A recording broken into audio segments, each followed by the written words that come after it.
Hey, happy, where are we at? It is Tuesday. Happy Tuesday evening. I'm going to pause the screen share. Dr. Alan Christianson here with you, and happy to connect and really excited about this special episode of Ask Dr. C. So yeah, this is the date that the Hormone Healing Cookbook is now available. If you've ordered that, it'll be shipped. If you've done Kindle, you can get it, but we'll talk tonight about all things hormones. And it's a cool thing because this is huge, and hormones are really the link between our lifestyle, our health, our longevity, and we've got so much control we can take over them. You know, as an endocrinologist, I practiced for 25 years, and hormones have been the focus all along. And I've come to realize that, you know, food and lifestyle and diet, these aren't just like side things that help to polish a bit here and there. These are the real mainstays of correcting hormonal issues. You know, if they say food is medicine, well, the new book, this is like the prescription. This is like how to make use of that medicine. So really jazzed to talk about this. I'm going to take just a minute and talk about how to use this book as a resource and what you'll find in there. And then we'll start diving into some of your questions. I'll talk a bit as well about general ideas about hormones, how they affect health, how food can help with those. There were some great questions sent in advance, and I'll go back and forth between those and then some that come in from the live audience. If you do have one yourself, you're welcome to raise your hand. You can put that in chat. I'll try to grab things from chat and cover that as well. But it's always the most fun if you can raise your hand and we can interact live. You know, the saying is that your friends will answer questions, but your real friends will question your questions, and they'll get deeper and, you know, help think more thorough answers than you might have even been considering. So yeah, let's jump on in. I'm going to talk about some useful tips on the book briefly, but overall, this is a story about how foods and hormones interact. And our body has somewhere around 9,000 chemical pathways going on at any given moment, and hormones are controlling all these pathways. So it's not really a matter of why do things go wrong. It's like, how in the world can things ever work? There's so many moving parts. And the fact that we can be breathing and alive and together is pretty amazing by itself. But yeah, when our systems of regulation, our homeostasis, our resilience, when these things are maxed out, then hormone levels start to change. And once they do, we see symptoms emerge. And so many symptoms can show up, but in putting this book together, I realized there's 5 that are pretty central. And either these are the ones themselves or other symptoms relate to these in some way. And the big 5, I think, are really going to be weight. So this comes on for no clear reason, doesn't go away easily. If it does with struggle, it comes right back. Fatigue.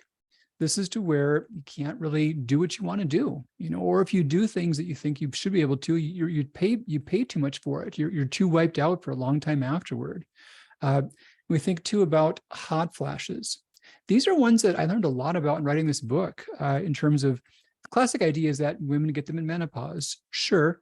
Well, men get them, women get them at all ages, you know, 20s and 30s, not uncommon, and they can persist past menopause. They are also a health risk unto themselves. They're not just a nuisance or a subject of joke. They're actually a big deal, and they're vascular trauma. We think too about sleep issues and not getting to sleep easily enough, not staying asleep throughout the night, waking up feeling unrefreshed, even if there were enough hours in theory. So yeah, this is a big one. And last one would be brain fog. So this is to where you can't really remember what you want to remember. Name recall is difficult. The right words don't come back. And this can also go along with just less healthy drive, you know, less enthusiasm, less creativity. Your brain is run down. It's not working as well as it could. And if you think even just for a moment, you can see a lot of ways these things can overlap, you know, fatigue and brain fog. We know that insomnia and weight can go together. We know that we can also have issues with hot flashes causing insomnia. So a lot of ways they can overlap. And there's also ways in which other things can come under these. We can see, for example, that fatigue can go with digestive symptoms. But yeah, these are the real top 5. And so if you can get a handle on these main things, and if we can take steps to help the body do better in those ways, so many other things can improve. And yeah, foods can help tremendously with that. Now, when I wrote this, I wanted to use foods that had really good evidence. You know, they had high quality human studies saying that they could really work to make a difference in these ways. And in many cases, it was simply did this food work to help this symptom? And the symptoms can have many things that contribute to them. So there can be different causes behind there. But in many cases, there were studies in which they didn't really see a cause. They didn't really distribute people based on the causes, but they still saw that food can help. For example, that was the case for some studies on garlic with fatigue. There was other cases to where I would look at ways in which you could improve something in one area that could be helpful in another. So back to fatigue, one example was athletics. So if someone can have a greater VO2 max, a greater oxygen output, that's useful for an athlete, but it's just as useful for someone who's run down. It's the same thing, it's energy production. So that was some of the thought processes that went behind this. I'm just going to share a few highlights from the book real quick here. Let me just switch cameras briefly. Okay. And through the miracles of tech. So yeah, so we got 80 new recipes. And one good point is that you can also use these for any of the resets. So if you've done the adrenal, the metabolism, the thyroid, you can use any of these recipes. Now, some of them will give a little qualification. They might say, for example, if you're doing the, like in this case, we got the minestrone meatloaf. This one is saying, yeah, modifications, none across the board. You can use this for any of these. Same thing for these. Some of them have some small modifications for one of the resets or another, like some that might have, I'm looking, like for example, the metabolism reset, the kiwi cucumber salad, that just talks about how this is not a whole meal. You would want that with other things to make a proper meal out of it. And then each of these also you can use for reset phase and also maintenance phase. They're useful for both and for any of those programs. So how to make use of this? Well, a couple of ways. You can jump right on in and learn a lot about, why foods, why a cookbook. You can't do well unless you're cooking at home. It just doesn't happen at restaurants. You need to be able to assemble foods, and thankfully it's really easy.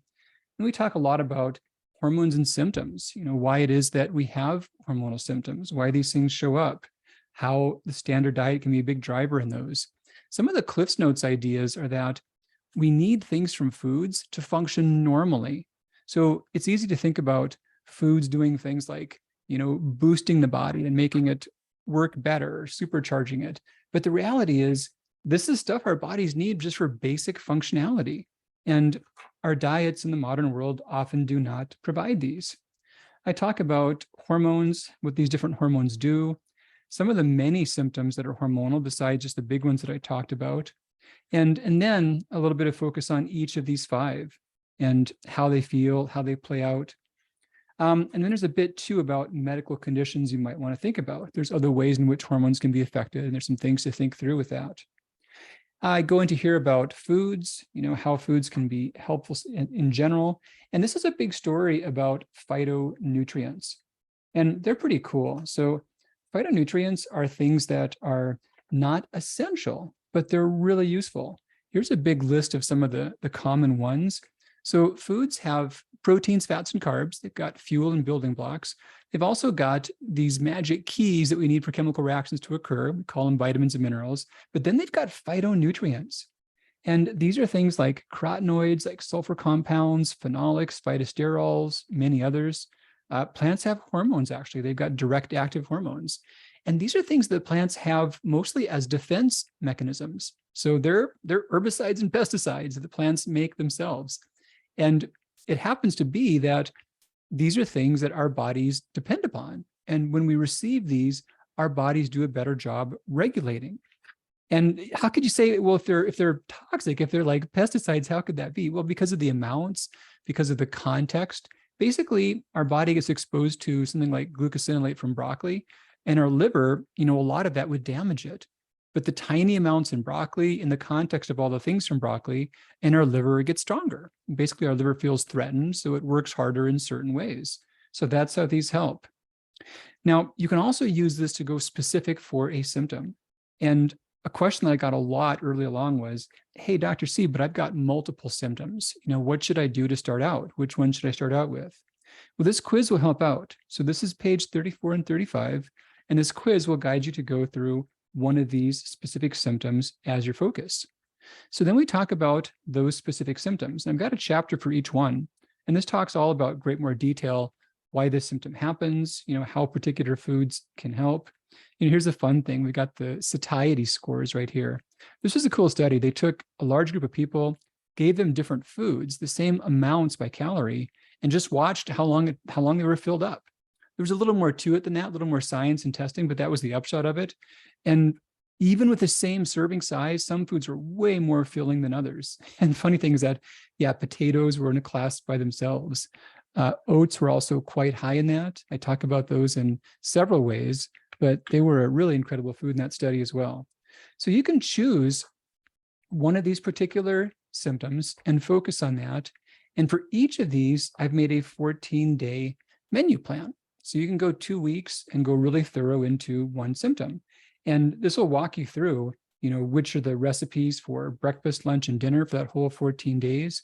And the cool thing is you've also got shopping lists. So it's all the guesswork is taken care of for you. Here's all your pantry staples you want to have on hand, some non-perishables, some perishables. And I wrote this up to be for adults. If you're cooking for fewer or more, you can just adjust these things. But yeah, just grab the shopping list.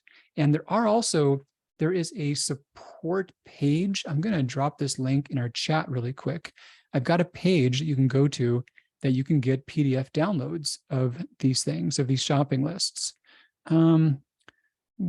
There's my chat. And I see some chat activity going on already, which is totally cool. So this is Hormone Healing Cookbook.com/resources. Yes, resources. There we go. And you guys can go there and grab some free PDFs to make that even handier for getting those shopping lists. Yeah, super convenient. So shopping lists for all those 14-day meal plans. And you can do these things, based upon a top symptom. You can pick and choose and, do those as you wish. Move on from one to the next, retake the quiz, see if your scores change. And the recipes then are all broken down by meal. Now for meal, I thought about this in terms of breakfasts. The way that I put meals together is really, breakfasts are a bit different. Some are baked. Here's some cool, easy ones to bake up in advance. Oat milk fig bars are really good. Savory spice granola, that's a fun one to highlight. It is so insanely easy. It's really healthy, and it's not like your super sweet granola. The 2-ingredient granola is pretty cool too. I got to say, that's one of my favorites. So, and 2 ingredients, truth be told, it does have salt, but a lot of recipe books figure salt is doesn't count towards the ingredient list. So I called it 2-ingredient. But yeah, it's really good, and it's so insanely easy. Healthy cherry crumble. There's some cool properties about cherries. You can make this in a way where it's good stuff and it's fine. And I love the images in the book. This book belongs in your kitchen, and it should be stained and dirty. So that's what you're tasked with. Get it in there and get some sauce on it and show it some proper love. So we got breakfasts, and then I go into proteins, because I think about meals really in terms of protein and healthy carbs as the main categories. I see you had me at cherry crumble. Thank you for that, Tammy. Yeah, so we got some proteins, and I made this too to where you can also batch cook. You can make things in advance, and I work that into the meal plans quite a bit. You make a big batch of a protein, some healthy carbs, some veggies, and you got a whole lot of meals ready to pre-assemble really easily. This poached ginger chicken, I'd love to highlight this one too, really very briefly.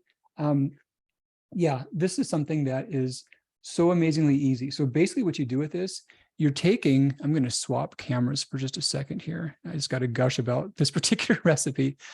Please promise me that at least once you will try this poached ginger chicken. This is page 146. I'm going to put that page number in here. Oh, got to get my cursor in the right place. Yeah. So all you're doing is getting a saucepan with a quart of water with a tablespoon of good kosher salt, and then you're throwing a whole lot of ingredients in and giving them a 10-minute simmer. And these ingredients take so little prep. So you're taking a bulb of garlic, not a clove, a bulb, and you're chopping the bulb in half. I spend so much time skinning and peeling and mincing garlic. You don't do any of that. You just cut the whole clove in half. You take some ginger. You don't peel it. You just chop some big chunks of that. I talk about how much. You throw that in the pot, and also a bunch of cilantro. All you do is rinse it and just throw the whole bunch in the pot, still connected together. I did call for jalapenos. That's optional if you like spicy or not, but they can go in there. And then some chicken. And basically that's it. You give it all a quick simmer.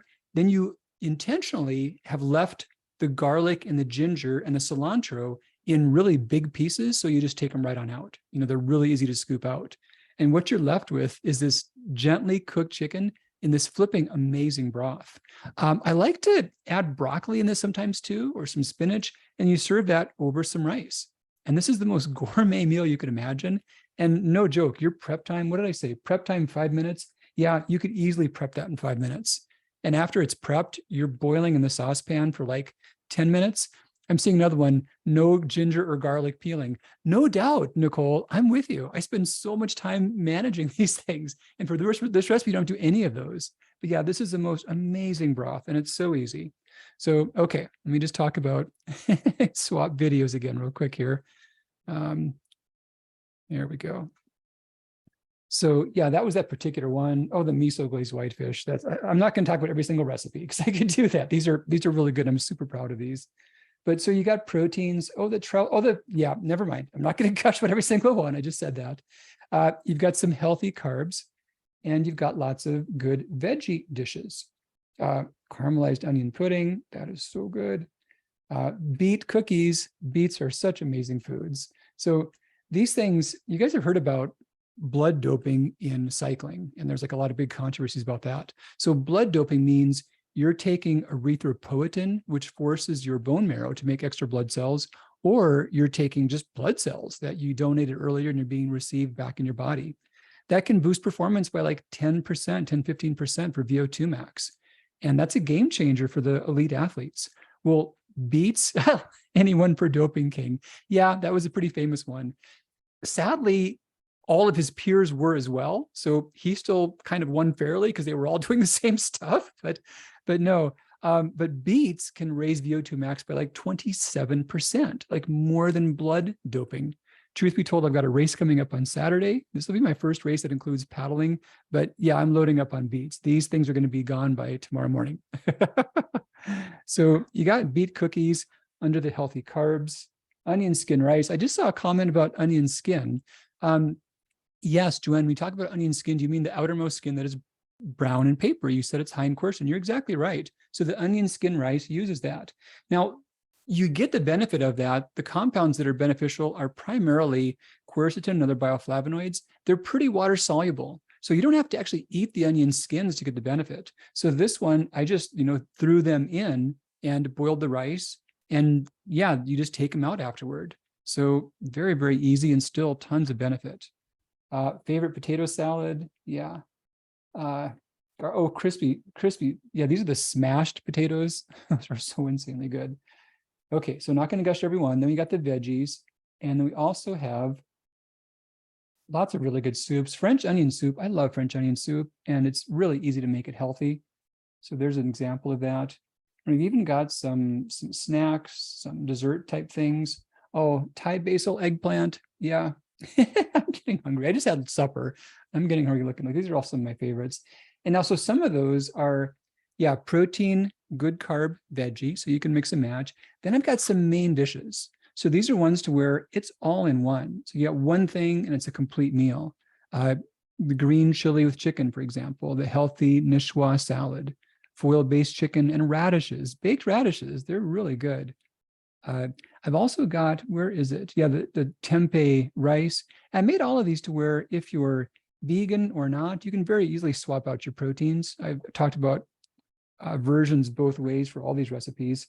This Niçoise salad is really good. And this is one of the best sources of dietary RS you can find. This is page 209. The food photography was absolutely beautiful. The team did a really good job with that. But the boiled and chilled potatoes, the lightly blanched green beans. Yeah, this is phenomenal sources of food RS. And if you're on thyroid reset, basically just leaving out the egg yolks. So super simple during that reset phase. But yeah, so you can just jump around to recipes, find ones you like the walnut cookies. And these are healthy. Toasted pistachio with a chili. Yeah. So it's kind of some odd foods per se, but they're all for really good reason. These are all things that have lots of evidence about being really useful for helping hormonal symptoms. Here's a few of our stars. You just saw pistachios a moment ago. These have a ton of melatonin in them, and they've done studies showing that when you ingest them, it's not that you get a burst of melatonin in that moment, but your levels of melatonin are higher. Your body makes more melatonin because of it. I'm just going to try to do some questions in real time as I can. Are all salts kosher recommended? They are, Megan. I did talk about kosher salts being preferred in this. Those are the best ones to use. And how is this book compared to the Thyroid Reset Diet book? So Megan, this is a great question. And I'm going to answer this more broadly. How does this compare to all the Reset Diet books?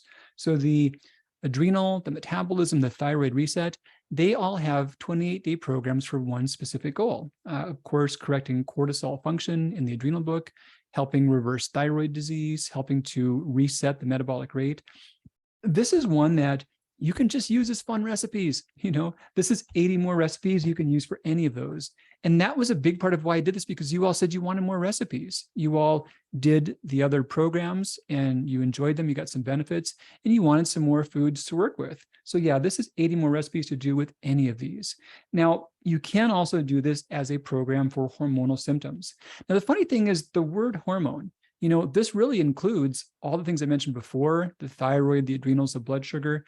But in most cases, when we say the word hormone, we're thinking about estrogen primarily. We're thinking about female hormones, estrogen, progesterone, to some extent, testosterone.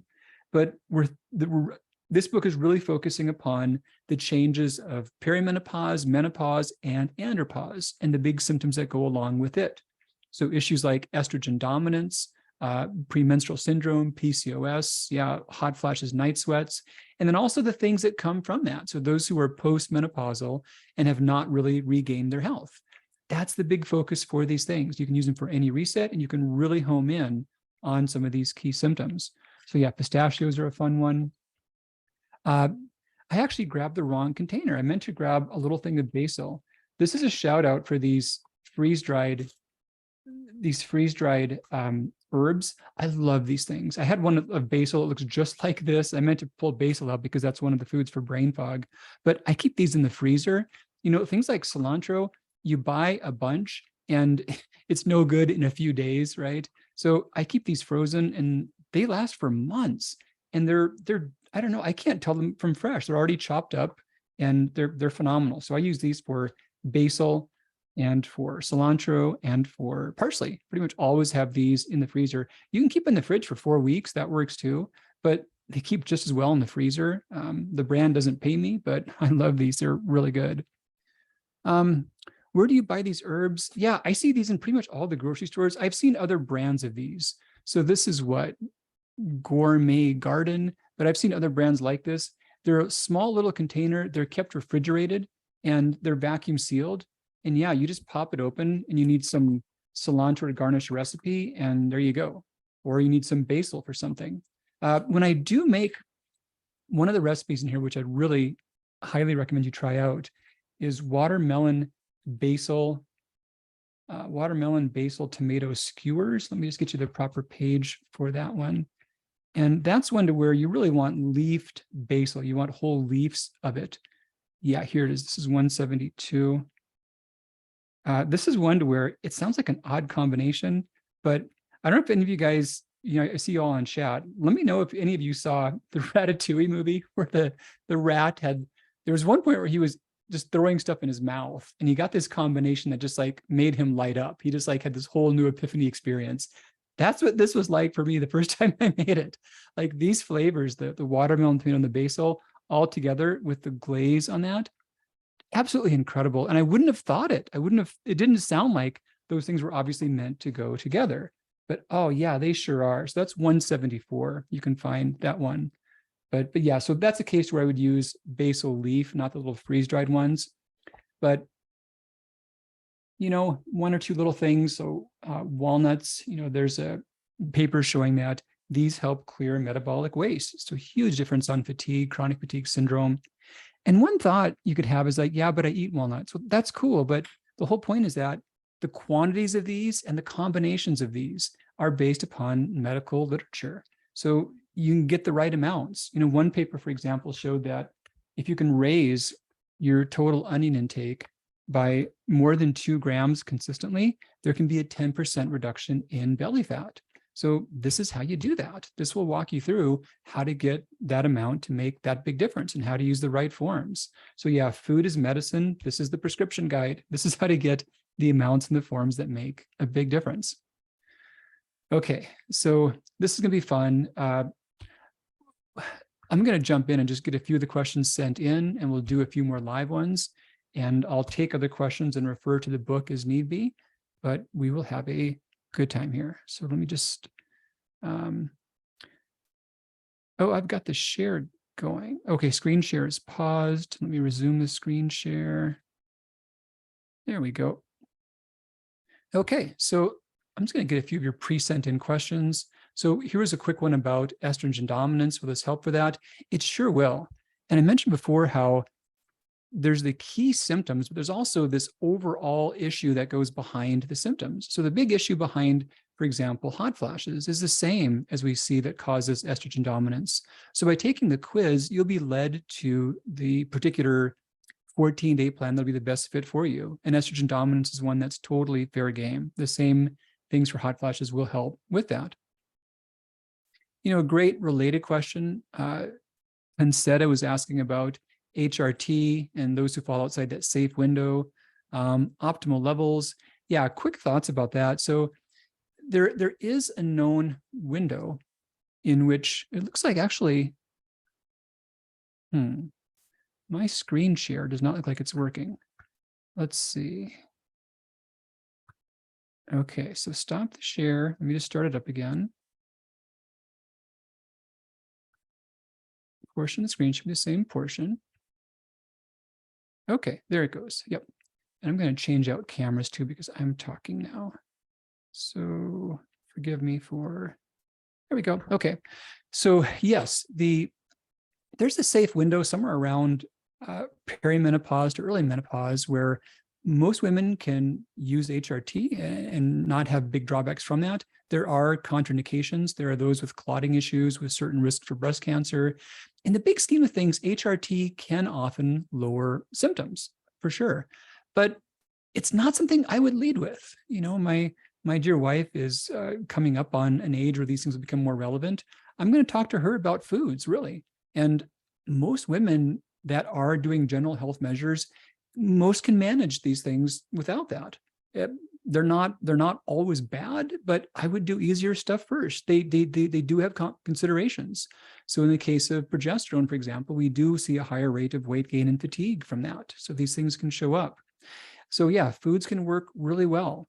And in terms of, and this is a good question, what should estrogen and progesterone levels be for someone like me? Now, there's not a case in which a woman who is menopausal, perimenopausal, can test her hormone levels and say, oh, you need to take hormones because your levels are off. It doesn't work that way. If someone is receiving hormones, it can be worth testing to make sure that you're not getting just a goofy effect, that you're not getting way too high of levels, but it's completely normal for these things to change. And there are times in which we can see too much estrogen, for example, but that's not fixed by hormones. That's fixed more so by food. But when these things get lower, that's simply normal. And as long as symptoms are well managed and health is good, that's not a disease state. It's not like having high blood pressure or high cholesterol. A couple more quick ones. Food intolerances with Hashimoto. Yeah, great question. There's pretty good data saying that food intolerances can affect IBS type symptoms. There have been some studies trying to see if they would affect Hashimoto's antibodies. They did not, but they can affect digestive symptoms. But yeah, you wouldn't say, I need to cut out these certain intolerant foods or else my thyroid won't get better. No, but if you did have digestive symptoms, that could be useful. Cruciferous vegetables, not a problem with Hashimoto's. I can give more detail on that, but the short version is really no worries. And then dianalysis, but the keto plan, does it regulate hormones? No, it doesn't regulate them. It actually disrupts cortisol pretty badly. And also it changes how thyroid hormones are converted. The body goes into a starvation state, even if one is not starving. Let me get a couple more, and then we'll get more of these in detail. And if one of these was yours and you got more to ask about, that's totally cool. We can do that. Here's a great one from Tammy. which is better for fatigue and healthy fat loss with thyroid adrenal dysfunction? Small frequent meals or 3 bigger meals 4 or 5 hours apart. So yeah, so let's go deep into the question. So fatigue and healthy fat loss. Now, in terms of meal frequency and fatigue, or let's talk about fat loss first. There's good data saying that if your meals are very infrequent, there's actually been studies on this to where if your meals are only 1 or 2 a day, and there are long windows of time without food, there is more of a loss of muscle mass. So it doesn't change scale weight, good or bad, but it can worsen body composition. Now, you can prevent that problem with really just three meals that are protein rich every several hours apart. Back in the 90s, there was the idea that you would eat more frequently to burn more food and lose more weight, and it didn't really pan out. It's the total food amount that matters for that. And so now more recently, it's kind of the opposite idea. You want to eat less frequently and somehow your body goes into a burning mode. And both of them, we got to separate out weight loss from long-term fat loss. If you're just talking about weight loss and don't care about what happens long-term and don't care about body composition, then it's only about how much food you get in during the day. Doesn't matter if you have 1 meal or 20 meals. Doesn't matter if you eat over 5 minutes or every minute. It really doesn't. And things have been studied like that. But we really care about long-term fat loss. That's what the real goal is. And that was what I was trying to tackle with the metabolism reset. So the best data that we have suggests that during times of achieving fat loss, you want to have a big reduction in fuel, maintain protein intake, and keep steady blood sugar. And that's what the metabolism reset program does. You're getting your body's protein needs, you're keeping your blood sugar steady, but the fuel, the carbs and fat, are both low short term. You can't go real low long term because your body adapts and you slow your metabolism, and that's not good. So yeah, so fat loss is really a short-term process, and those are the things that make the biggest difference for that. In terms of fatigue and adrenal dysfunction, then that is an argument towards more frequent meals. But as far as the total number of frequency, that really would be personal preference, where you do best. So yeah, there's no magic switch that happens if you eat all day long or if you only eat for like, a 5-minute window. There's no trick like that either way.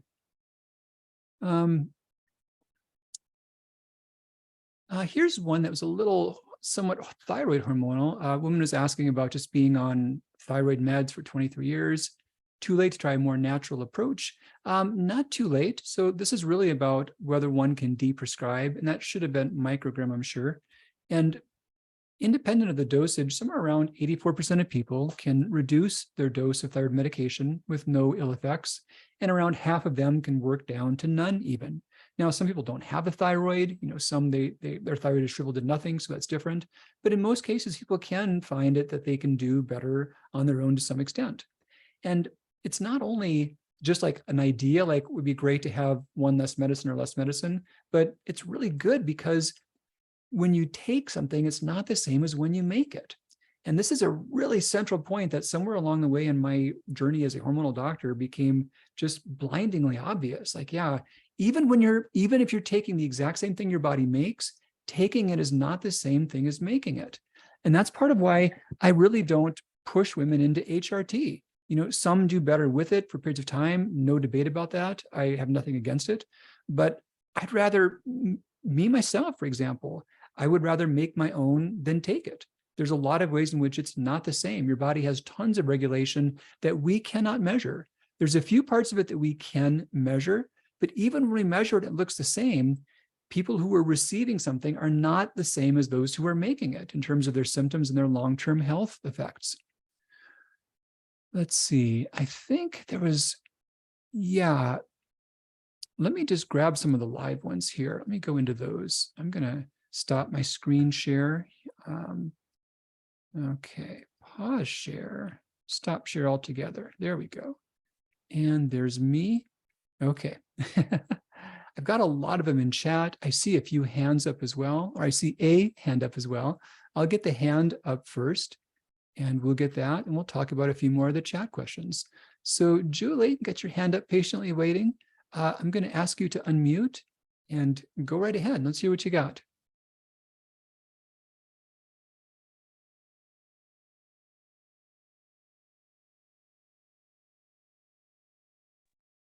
Yes. Hello? Hey, Julie, how you doing Hi. tonight? Good, thanks. I was wondering what your thoughts were on organ meats or Oh yeah, supplementation. Not necessarily, it's kind of difficult and nobody really likes the taste of liver or heart or spleen or whatever. But I've seen a lot of companies that are creating like a freeze-dried supplement form of some of these organ meats. And I was wondering if you were familiar with studies that might help with issues. My biggest one is fatigue. sure. So fatigue is a big deal. Yeah, lots of things can cause that. I got a whole chapter about other things to look for in the book on that, and a whole 2-week program on it. Uh, Chapter 4, starting on page 44. So organ meats. Now, I mentioned before about how plants, they've got the stuff that we need, the macro and the micronutrients, proteins, fats, and carbs, vitamins, and minerals. But then they've got other accessory nutrients that are helpful. It's actually not true of animal products. So animal products don't have phytonutrients. I'm not vegan. I love animal products in my diet. They're good sources of proteins, fats, and carbs. They've also got a lot of vitamins and minerals, but there's no accessory nutrients. So organ meats, they are dense sources of some vitamins and minerals. For example, liver is quite dense in iron, got a lot of vitamin A. I don't really push for organ meats because these are things that we can get much more easily in common foods. And then when we see the organs as like supplements or extracts, or even like liver pills, for example, there are a lot of great liver pills in the market and they're liver. But when you get down to the numbers, like, okay, so that's a rich source of iron, right? But how much iron does it have? And by the time you get down to pill-like doses, liver is a big source of iron at food-like doses, like 100 grams. But a pill is like 500 milligrams. So suddenly the amount of iron in a liver pill is a tiny fraction of the amount of iron in a couple bites of spinach. So yeah, when you get down to the actual numbers, they do have a lot of nutrients, but in amounts that are completely trivial. There's nothing they have that you couldn't get a lot more of in just like an everyday food when you're talking about a reasonable amount. Mm. So yeah. Now, do you know, is there any particular food or something that helps to increase cortisol? Like if your cortisol levels are low? For sure. So the adrenal reset diet was all about regulating that, especially the crashed chapter. And the high level idea to bear in mind is that when cortisol levels are low, there's 2 scenarios. One is pretty rare, and that's where the body can't make cortisol. So this is most common thing is Addison's disease. This affects about 2 to 3 people per million in a given year. That's where the body cannot make it. The much more common scenario is the body is choosing not to make it. So the body is deliberately lowering its cortisol output. So we know that there are many things that can help reverse that whole process. Basically, it's about regulating the blood sugar, which is why I talked a lot about resistant starch and about timing one's light exposure in the morning. But that's all about the crash chapter in the adrenal reset diet. It's like focuses in completely on that. So yeah, check that one out. I also talked about specific foods, about adaptogens for morning and night. Yeah, easy thing. My favorite these days is the adrenal energy blend. And at that low cortisol stage, 2 of those twice per day is a really good fit for it. I'll find a link for that real quick. Let's see. One of the things that I've tried is I notice almost every supplement has ashwagandha in it, Mm-hmm. and I adversely react to that. That gives me Sure, insomnia. So it has the sure. opposite effect for me. It keeps me up so I can't sleep. Sure. Sometimes that's a timing issue. Some do better with it earlier in the day. Sometimes it's a dosage issue. There's a kind of a paradoxical effect with the ashwagandha where when you're taking it well above 200 milligrams per day, many do receive that. So yet they've had many studies showing that it helps cortisol at levels more like in the range of about 50 to 25 milligrams per day. So it's Oh, really good, but in most cases, people get way too much of it. And I chose 25 milligrams for adrenal energy for that reason. oh, okay. There's often an idea that when it comes to phytonutrients or herb compounds, that higher doses are always better. But it's odd. What happens is that there's a sweet spot, and if you've Okay. got too little or too much, it doesn't work in ways that are quite similar. So sometimes, like melatonin, for example, tiny amounts are way more effective than high amounts. So yeah, that's often the case. Oh, interesting. Thank you. You're welcome. I see a couple more hands up now. Let's grab these here. Let me go back up to this. Melanie, I see your hand up. I'm going to lower that. I'm going to ask you to unmute, and let's see what you've got for us this evening. Hi. Well, thank you so much Mhm. for hosting this. I'm just, a friend just recommended your book, and I started reading it, and I found out about this opportunity, and I'm so Oh, grateful. awesome. I'm just hit menopause. I just had my gallbladder out. My cholesterol's always been a little high, just it's 228. And then my thyroid was measuring at 16, the free T4, and now I've gotten it down to like 8.9. Your But free T4 or your TSH? oh, TSH maybe. That would make more sense. Okay. And then my there was something else that was 0.81, the thyroxine, supposed to be 9.3 or higher. And then also my antibodies were like 1,000 plus. So all of a sudden something's going very wrong.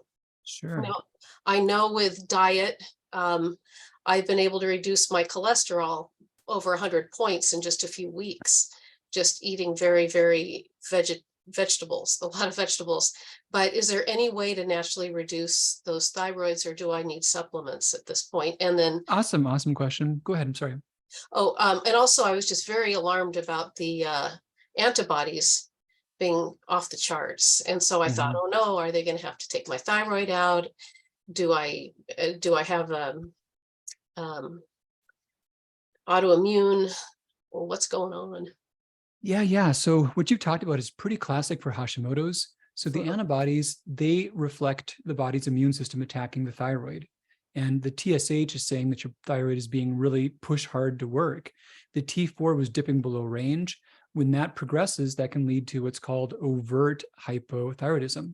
And that's where the body just doesn't have enough thyroid hormone. And that's a point at where some do need medication. Now, in the thyroid reset diet, I based that upon several studies in which people who had levels just like that, about 80%, based on the study, between 60 to 80% were able to fully reverse the disease process by following the guidelines in the thyroid reset diet. And of the remaining 20% who did not, about 15% of those, about 15% total, didn't reverse their disease, but they radically improved the disease process. So nearly all people can fully reverse thyroid disease or radically improve it with those guidelines. And there's a lot of ways in which your thyroid function also can affect your cholesterol. So I would be very shocked if you didn't see your cholesterol improve even further as your thyroid scores did. Oh, that's wonderful. How long does it take on that diet to find those results? The studies that I cited range from 2 to 3 months. People can be different, but those were the typical timeframes.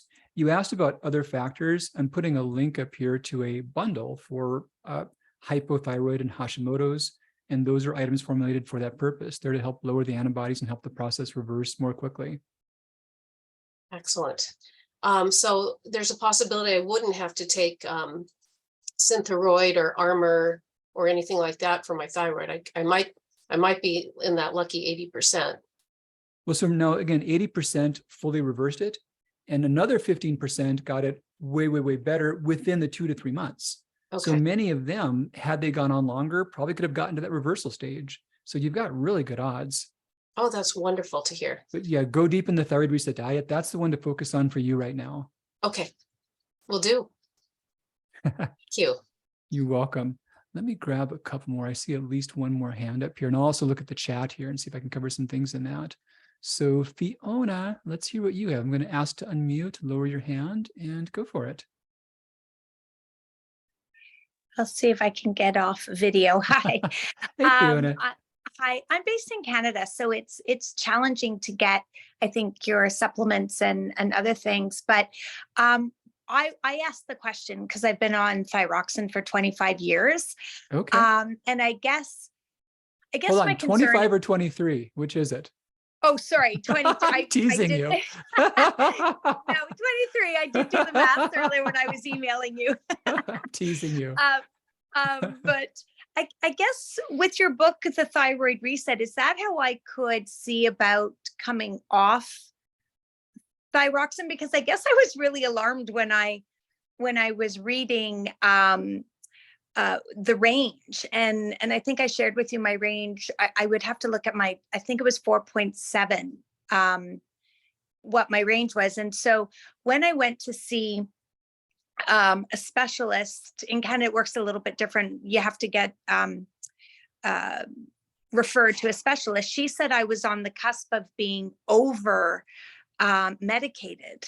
Mm-hmm. And so then I just started kind of getting worried, because when I went back to my GP, he said, well, we should just sort of leave the range, because I'm also perimenopausal, and that if, there's a chance and that you would just gain more weight. And so I'm so overwhelmed by all the information. And I was just wondering if I used the diet in your book, if maybe that would help to reset or balance where I'm at. For sure. Use the diet in the book. As far as thyroid levels and weight gain, this is kind of an odd thing. If you've got way, way too little, it's definitely a problem. Too much is also a problem as well. Yeah. So many doctors think that if I give someone a little extra, that's going to help them lose weight. No, it makes people gain weight more readily. So yeah, studies have shown And I'm that not pretty clearly. overweight. Like, if it makes sense, I've never been overweight. It's just hitting, and I just in the last 2 months, I think hit perimenopausal, and or some of the symptoms, like I get some hot flashes a little bit, and so forth. So would that also help if I follow that diet, and do I just keep following it? Yeah, so the diet talks through a reset phase and a maintenance phase. So the reset phase is while you're actively working to improve your thyroid function. The maintenance phase is once you've done so. And to give you a quick sense of that, there's basically differing levels of iodine in different foods. Some have massive amounts, some have moderate amounts, and some have pretty tiny amounts. So the reset phase, you're just focusing on the tiny amounts. You're just doing green light foods. Once you've achieved your goal and improved your thyroid, then you've got more leeway. You can throw in a couple of those moderate foods and they won't hurt you. If you find hot flashes are still an issue, then yeah, look through the hot flashes foods here and focus on those things as well. And as far as not needing thyroid or taking less of it, I'm dropping a link right now of a blog that I wrote about that, because even if your thyroid works better, there still is a process to work through with your doctor about coming off medication. There's not an obvious change that occurs where all of a sudden now your labs say, oh, you should come off. There's a bit more involved to it. And this article can give some more sense about that. Wonderful. Thank you so much. I really appreciate it. You're welcome. I see another hand up. I'm totally going to cover that. I just saw a few more comments I wanted to address briefly. Move this stuff around here. Someone was just saying, where was that? I can vouch for the thyroid diet, was on 120 milligrams of thyroid, now on 30. That's really cool. That's a huge improvement in your own output. Kay asked if thyroid NP is a better med.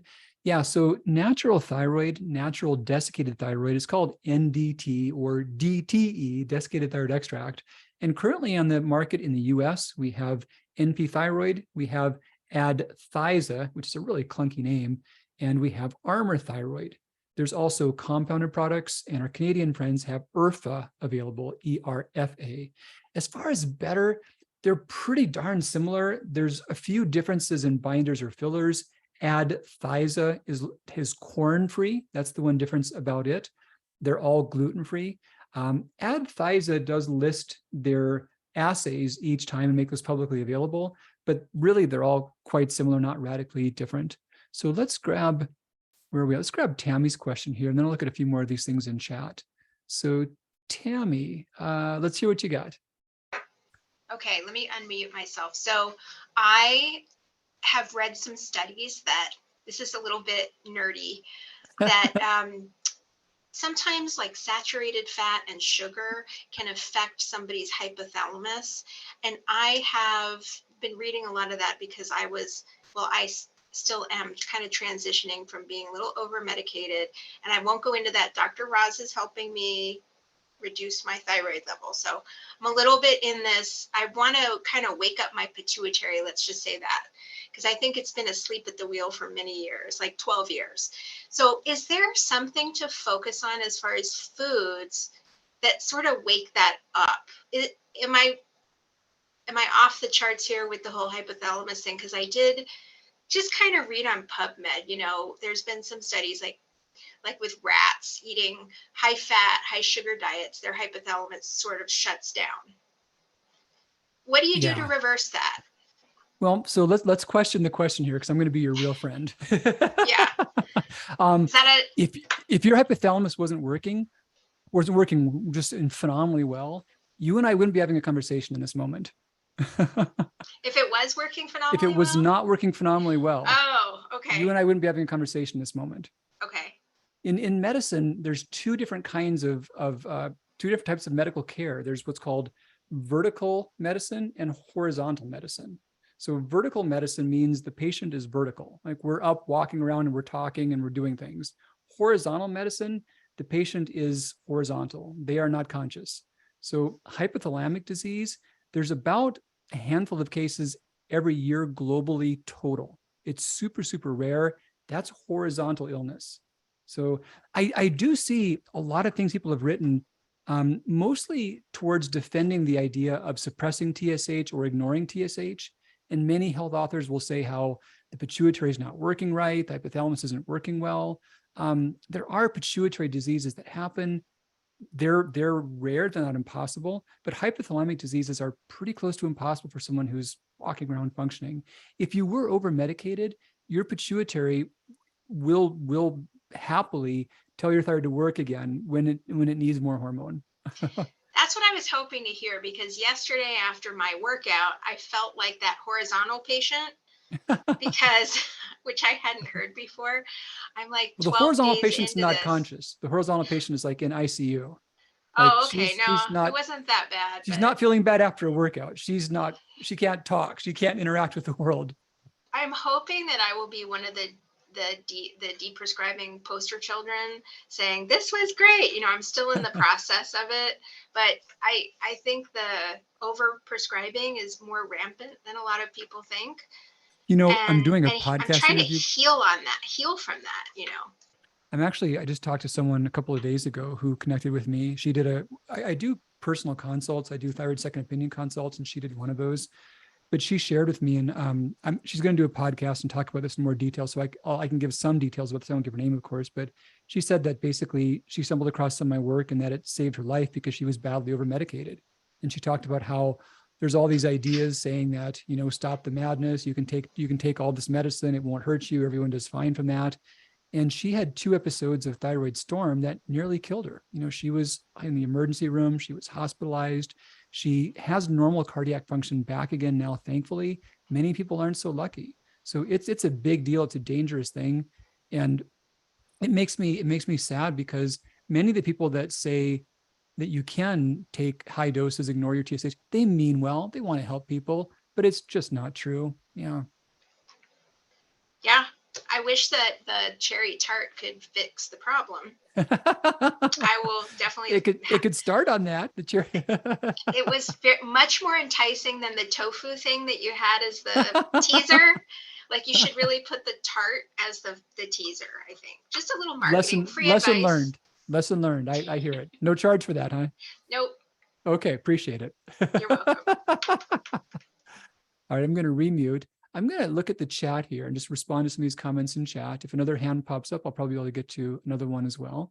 But let me just take a peek. Oh, here's an awesome one. Jolene, how do you increase and support nitric oxide? Recent saliva test shows depleted, root cause relation to fatigue. Let me just swap cameras again. So the most powerful way you can change nitric oxide levels would be to, boom, throw in a bunch more beets in the diet. Now, to back up one more step, again, remember, real friends question your questions. There are salivary tests that measure nitric oxide. It's a compound that lasts a matter of seconds. There's no accurate way to measure it really in the saliva or elsewhere. So boosting it, and things that boost it are often good for us, and there's no drawback to that. Beets are the star of the show. Arugula is next up. There's lots of good foods, and we actually do make it via salivary bacteria. So it's good to chew these things and swallow these things and eat them. But yeah, that's a great way to get more of that. And it's not even high amounts. You know, 2 of these can boost it enough to where I mentioned before about VO2 max going up by 27%. So super, super powerful. And yeah, beets are great that way. Let me grab a few more. I see a new hand that came up. I will come to that, Joanna, in just a moment. Let's get one more here. Molly, I've been deprescribing past 5 months, been off thyroid meds for 6 full weeks. lab work, T3, free T3. So yeah, how long for levels of normalized conversion to improve? So Molly, think about your TSH first and foremost. It will take you about 6 months to be at a real baseline on your own, and TSH takes the longest to level out. T3 and free T3 don't mean anything without the context of the TSH. They're hormones that your body closely does regulate. So if your thyroid is operating, you will put those into a reasonable range if there's some to work with. If there is ever a hard time making them, the easiest trick is the T3 converter. And let me just get that link up here real quick. That can be effective whether someone is on thyroid medication or not. If you're making your own, but you're not doing a good enough job converting or activating, it's an easy trick. Or if someone's on T4 only or natural thyroid and they can't get the other levels right, then yeah, the T3, T2 converter. And this also not only just makes T3, but it also helps your body make T2 more effectively. I've talked about T2 for a long time. There has been some attention given to it lately. There are synthetic T2 products now on the market. Not a fan. They're not the same thing as your body making it. There have been papers showing that synthetic T2 isolates can cause cardiac damage. But when your body makes it, it's a whole different ballgame. So the T2, T3 converter does not contain synthetic T2. It contains the things that helps your body's deiodinase enzymes make your own when you need it. Megan, I can also confirm good results to the thyroid reset diet, almost at normal. That's really cool. Here's a great one. Julie, do we need to worry about getting enough iodine if we use Himalayan salt? No, but you need to worry about getting too much. Do you need to worry about enough iodine? Fill in the blank. The answer is no. We've had 6 cases of iodine deficiency since 1980 in the United States, 6 cases. These cases were people who had bowel disease and they were eating diets that comprised only of raw vegetables. So that's pretty much what it takes. Iodine is in everything. If you've got any range of foods in your diet, you will get enough. It's not about avoiding deficiency, it's about avoiding the excess. Himalayan salt has been assayed. It actually has twice the iodine as iodized salt. So yeah, the problem is not will you get too little, it's will you get too much. We know that those who are prone to thyroid disease, the further they get above about 200 micrograms of iodine per day, the more likely they are to develop the disease and have it progress. And on the other side, if they can get below 100 micrograms per day, they've got a really good chance of the whole thing reversing. So yeah, that's the real cliff notes of the iodine story. Joanna, let's hear what you have. Ask to unmute and lower hand and go for it.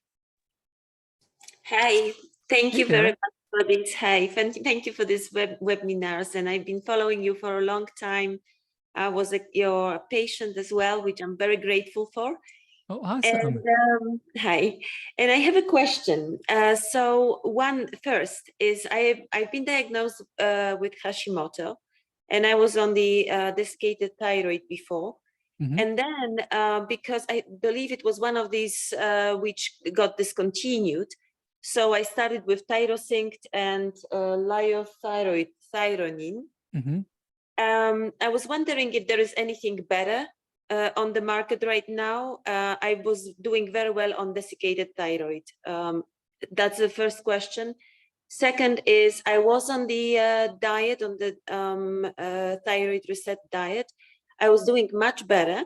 I am actually keeping it, the maintenance, not being very strict, but I am on and off of it, but it didn't lower my TSH. It didn't, I felt better in general, but it didn't lower the dose of medication. And I was wondering if actually, getting off the medication at some point would be possible with Hashimoto. Yeah. So 2 questions there. And the Mhm. first one quickly, there are other brands of natural desiccated thyroid, not big differences from one to the next. WP is probably what you run before. I did really love that. There is one option to where there's a pharmacy that I'm not connected to them, but I'll put a link up here. They are in Mesa. They make up, basically it's WP. So they've got the same powder that went in WP, and they make that into a base that has nothing but baking soda. So it's a pretty pure option for those that were doing well on WP. So that's out. The other brands of natural thyroid are great options as well for people. Now, the other question about could you need less, and could you need less even if your scores didn't change on the thyroid reset diet? Now, for many people, their scores do, and they find that their medicine is now too much. but there's a lot of folks that can successfully deprescribe that it doesn't work that way.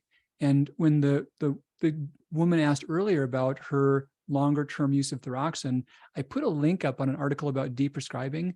And that's why I did that, because for a lot of folks, they can do the diet, they're on the meds, their scores don't budge. There are ways in which when you take thyroid, your thyroid doesn't get better, even if you're not overdosed. So those are cases to where it's more a matter of knowing that you are eligible to deprescribe and going into that process and monitoring yourself along the way. So that's really done with your doctor, of course, but that article goes in great depth on how that would all work. And I'll drop that one back up in chat so it's easy to see for you again. That's everything you know about deprescribing safely. Thank you. And I have one more, if I may, question. Sure. Also, I wanted to mention and thank you for the iron, the thyroid formulations you have. The easy iron. The easy iron is actually the best thing I've ever had. I've ever taken. I took everything possible together with the IVs.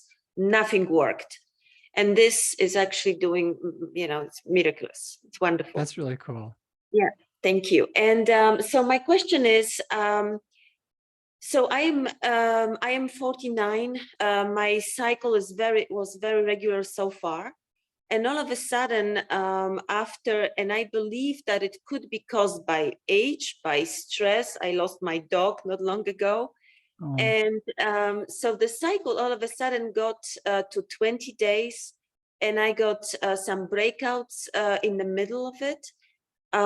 It's kind of a brain fog and everything else connected with hormonal dysregulation. What do you do? Is this book with the hormonal balancing, is that going to help? Because I generally eat, I try to be very conscious about the iodine intake, about I cook basically at home. Mm-hmm. Mostly vegetables, right amount of protein. I'm not overweight or anything. This should be a piece of cake for you. Then yeah, the book would be great. And look at the 14 days for hot flashes. I would focus on that. The same things will help with those. Will make a great difference for breakouts and other perimenopausal symptoms. Mm-hmm. Okay. Could it be caused by stress as well? Like the kind of, stress contributes to everything. It always makes things worse. It wouldn't be a sole cause, and the foods can still be useful things. But yeah, if there's easy ways you can lower your stress, go ahead and do that. Either way, the foods can be good. Okay, great. Thank you. I'm looking forward to reading to that book, and thank you for the. You're sure welcome. Yeah, thanks for the feedback on the easy iron too. When I formulated that, I was just so amazed that hadn't been done before. There's so much data about the way that piperine, citric acid can make iron absorb better and be better tolerated for people. So I'm really jazzed to be able to make that available because it's such a big struggle. Let me grab Cindy's question, and I'll also peek and chat a little more if I can afterward. So Cindy, I'm going to ask to unmute, and let's hear what you've got. Hello. So hey, Cindy. I'm really excited. I got it today.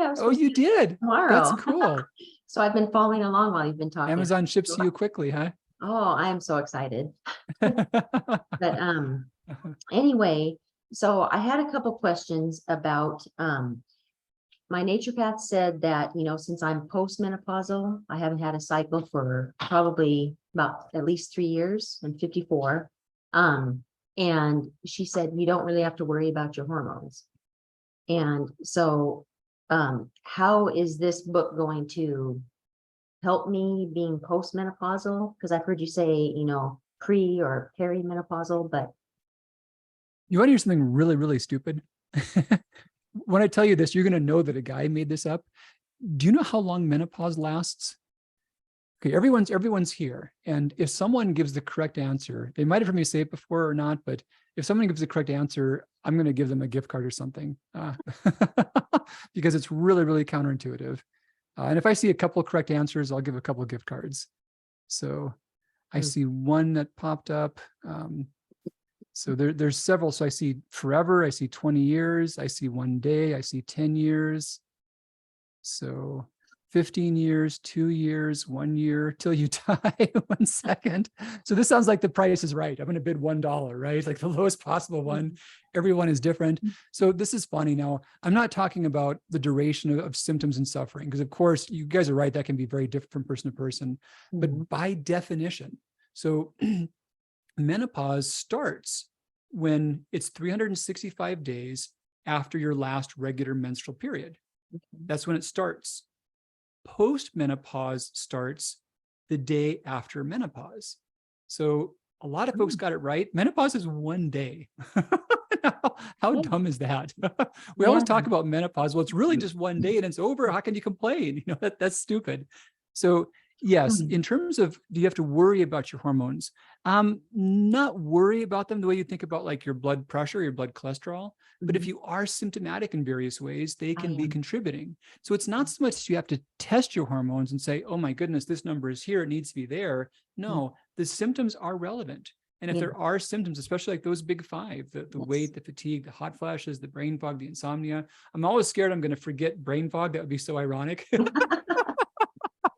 But, wouldn't it? Oh, boy. But especially those big five or things that relate to those, that's hormonal change, especially when that comes along during perimenopause or menopause. Okay. Perimenopause is your periods haven't quit, but they're goofy.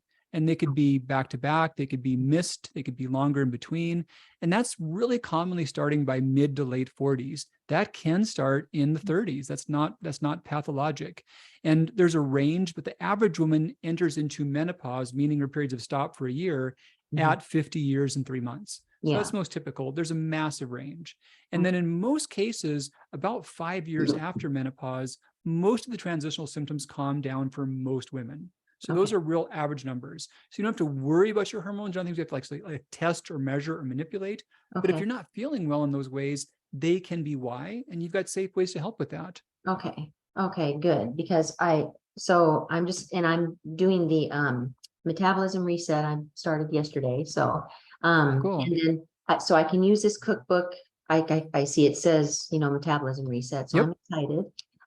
And one last question I had on my labs that I got for my thyroid. My T4 was 1.2 and my T3 both free. T4 free was 1.2, T3 free was 3.2, and my TSH was 2.58. So I'm wondering, with those levels being as they are, and she has me on 30 milligrams of Armor to try it out. You know what your levels were before you were on medication? She last put me at 2.24 for the TSH. But when you were not on Armor, before you were on any medication? I don't know. Okay. No. So the question is really who needs medication? And this is weird, but you would think that the question of, can my thyroid levels cause these symptoms, and will medication help my symptoms? You'd think it's the same question, but it's not the same question. So medications only help when your thyroid's really shutting down. In those cases, because again, it's not the same as what your body is doing.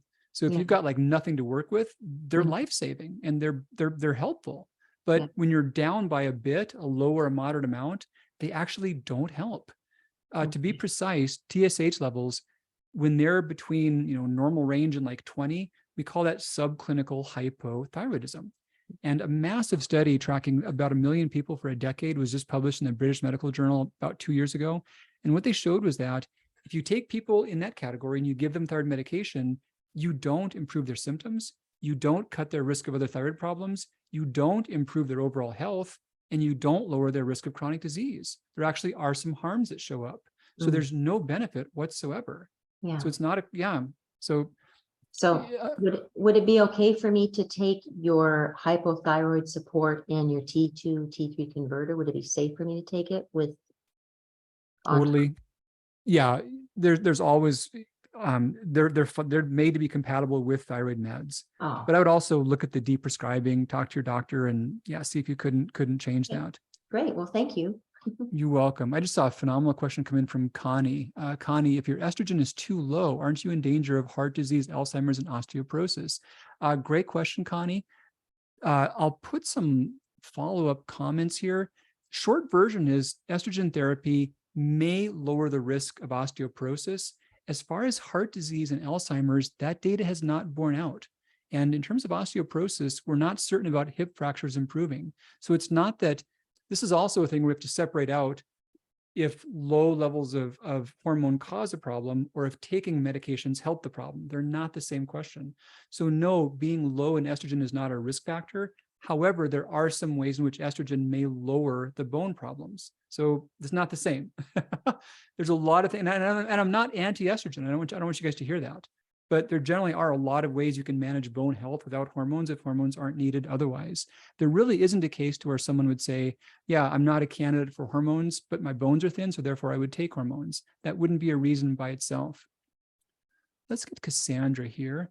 And so all those who got the 1 day, I'm going to give myself a reminder right now, so I don't forget this. I'm going to pull this chat out and send you guys gift cards like I promised, because I got to keep my promises. So let's see. Gift card, chat, 1 day. I'll know what that means. All right, Cassandra, let's hear your question, and we'll be wrapping up pretty quick, but let's definitely hear what you got. Okay, ask to unmute and lower your hand. Why won't it let me lower your hand? Ah, there it goes. Okay. Are you able to unmute? I'll hit the ask to unmute button again. You should be able to, there you go. You got it. Am I unmuted now? You sure are. How you doing? Hi, I'm doing good. I have a Good. question about Graves' disease. Oh yeah. Does your diet reset, does it reset people with Graves' disease? Great question. Let's give you a good answer. So let me back off and talk about low thyroid and Hashimoto's. In those cases, studies showed that the diet alone fully reversed it. Now with Graves' disease, there's a vicious cycle that goes on between the autoimmunity that causes Graves and then too much thyroid hormone. So when there's too much thyroid hormone, that by itself causes the immune system to go worse. With Graves' disease, and you might know some of this, I apologize, but there's a thing called thyroid stimulating immunoglobulin, and it's basically like a short circuit in a doorbell. So when the system works right, the pituitary makes TSH, that tells the thyroid to work. TSI is almost the same thing, and your thyroid also can't tell the difference. So when TSI is present, your thyroid thinks that it's TSH. Your thyroid thinks it needs to work, but your pituitary shuts off TSH. It's trying to slow it down. But the more hormone that comes out, the more that worsens the autoimmunity, and the more that elevates TSI, which elevates the hormone. So there are times to where it does take getting out of hyperthyroidism first. And what happens is that the treatments to get out of hyperthyroidism, they all lower the thyroid's iodine uptake. So the main one is methimazole. We've got propylthiouracil as well. So those are the main two drugs that lower the rate of iodine uptake. And conceptually, it makes perfect sense how they're going to work better if there's less iodine. So being on a lower iodine diet, you can more quickly get out of the hyperthyroid stage. Once someone is out of hyperthyroidism, there are many cases to where the low iodine diet alone can help the disease process reverse. Okay. All right, but you're saying that you do have to do something to get out of, to break the cycle. Correct. And that's true for most people. I know of some that have not done that, but overall, it often does take some way to break the cycle. And as you're doing that, the diet makes the cycle break more quickly. And once you've broken it, the diet itself may be adequate. Mm-hmm. And the main thrust of, I'm sorry, I apologize, I don't have your book yet. You're all good. I don't, is the main thing in the diet, the restriction of iodine? That's the main thing. And that's not this book, just so we're all clear on that. That's not the brand new book. This is the prior book that I'm talking about right now, the Thyroid Reset Diet. So this one would leave you disappointed. Get the Thyroid Reset Diet. Now, low iodine diets have been made for a long time for medical procedures, and they're pretty strict and they're not very nutritionally complete. And they're not necessarily healthy diets because they're usually only done for a few weeks. But this is a program that people do for 3, 6, 9 months. So I made it to where it's more than just low iodine. It's a healthy diet. You're covering the bases nutritionally. There's also other ways in which food can help improve thyroid function I took into account. So yes, that's probably the main single part of it, but it's a diet you can really live with well. Okay. Right. Thank you so much. You're welcome. Okay. 1 or 2 more comments here. Let's see. I just love all the different amount of time for menopause, all those guesses. Those were funny. Yeah, the estrogen, talked about that. Oh, this is a great one from Julie. People gain energy from initially taking thyroid meds, but then it wears off back to being fatigued. Yeah, that's generally happening when someone doesn't need the medication. So what happens is, if you take it and you don't need it, pretty much everyone gets a buzz out of it. Think about this, sorry for the joke, but think about like cocaine back when it was in Coca-Cola. Everyone got a boost from that. And thyroid meds are the same way. Even if someone doesn't need them, if they take them for a little while, they get a boost, and oftentimes not a desirable one. But when it's something your body doesn't need, you fight it, and your body starts to resist thyroid hormone, and you become less tolerant of it. And so paradoxically, people often go through this cycle to where they raise their dose, they feel better for a few weeks, few months, rarely more than that, and then it wears off. And they think, hey, it worked last time to raise the dose. The doctor supports them, they raise the dose, same thing, they do better for a while.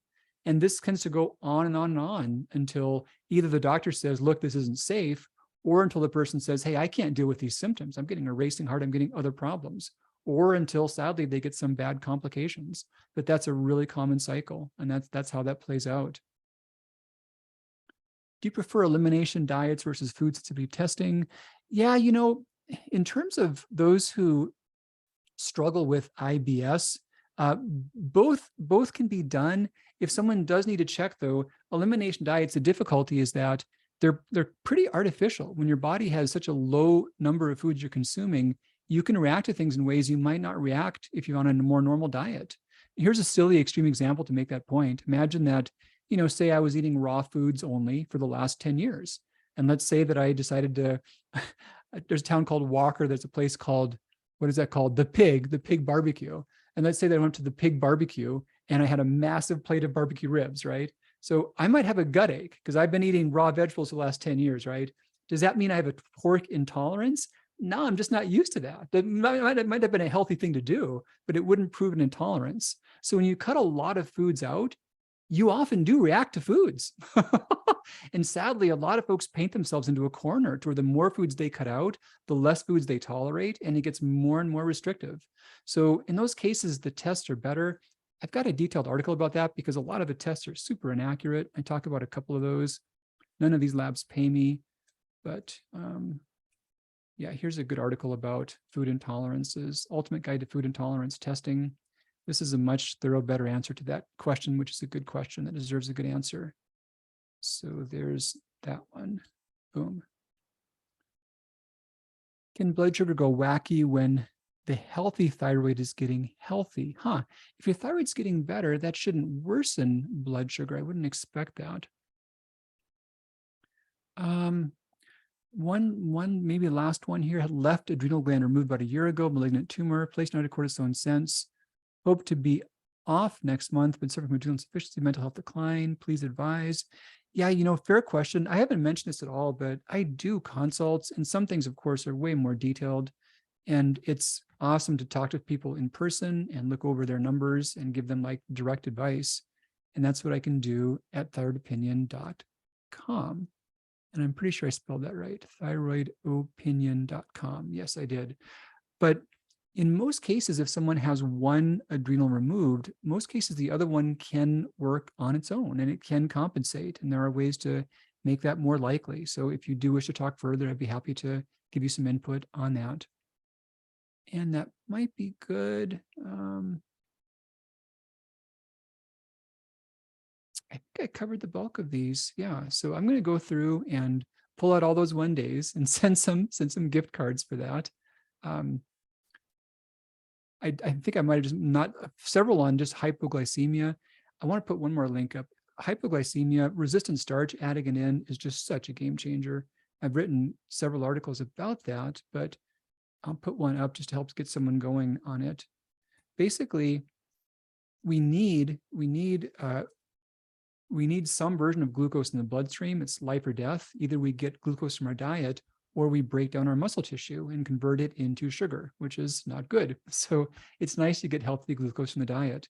And the better versions of glucose burn more slowly. Some healthy foods might burn over the course of, an hour, hour and a half. Well, resistant starch can take like 9 or 12 hours. So it's a whole different category. And if someone has a hard time regulating blood sugar, if they add in resistant starch once or twice a day, they can just have the whole day's blood sugar dialed in. Right now, it's kind of funny. The continuous glucose meters are becoming a bit of a fad. Totally cool. I played with them back in the 90s as an endocrinologist.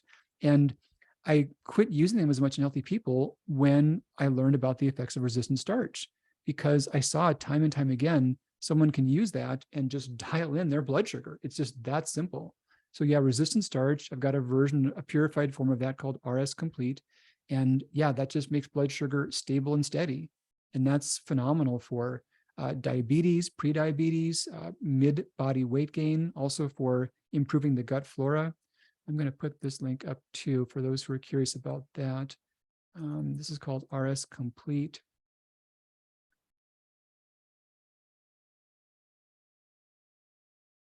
Here we go. Forgive me for not being a faster typist, but there's that. Someone saying, love this stuff. And someone else saying, how do you take resistant starch? Yeah, so it's found in a lot of foods, but the purified forms are just nice because they're concentrated, and it's no flavor to it. It's just a powder. You can just throw it in water and stir it up. You can add it to any dish you could imagine. Those who are on shakes or smoothies often add into those, but it's basically about like there's a scooper, which is probably less than maybe a tablespoon at the most, and it's flavorless. So it's super easy to take and no big trick. And then the last one, are your vitamin supplements good for people who don't have thyroid disorders? Yeah, Connie, great question. And specifically, what I would think about there would be the Daily Reset bundle. I'm going to put the link up. Those who don't have thyroid disorders don't want to develop thyroid disorders. And personally, I don't have thyroid disease, but this is what I use for my multi. I don't want to take things that have a lot of iodine. And the things, it's always too much. It's more than labels say. And that's only the risk of developing thyroid disease. We get plenty in our diets. There's a lot of other ways I could talk about every single nutrient, why the amounts, why the type I've chose. Forgive me for, it might have been Julie who asked about ashwagandha. And we talked about how in small doses, it works very different than big doses. A lot of vitamins, what they do is they just find the cheap things like the B vitamins, and they put massive amounts in there, and it's not better. So yeah, the amount, the type, B6, for example, there's a whole different effect from pyridoxal 5-phosphate than there is from synthetic B6. There's a lot of people that have synthetic B6 toxicity, and it causes fatigue and anxiety and even nerve damage. So yeah, every single one I've thought through and chosen amounts that were safe and types that were effective. And that's great for those that don't have thyroid disease as well. The other ones are very specific for thyroid conditions. They wouldn't be necessary, but the bundle is a great fit for anyone for a good foundational multi. Okay, so great discussion, you guys. This is a really fun group tonight. I had a good time with this. We'll do another Ask Dr. C. Our date's not set yet. We got summertime, but it'll be sometime really soon. In the meantime, thank you so much for the feedback. Your books are coming soon. I think it was Cindy that had hers already, maybe, but they're coming real quick. And yeah, here she is. Go get it dirty in the kitchen. Get these things well loved and make recipes, and then come on, and you can always go on my social media at Dr. Alan Christianson. Let me know about the recipes. Which are your favorites? What are some things that you've modified or tweaked, and how? We'll share that so it's better for everyone. And look forward to connecting further. All right, have a wonderful rest of your evening, and great to be with you guys. We'll talk in really soon. Bye-bye.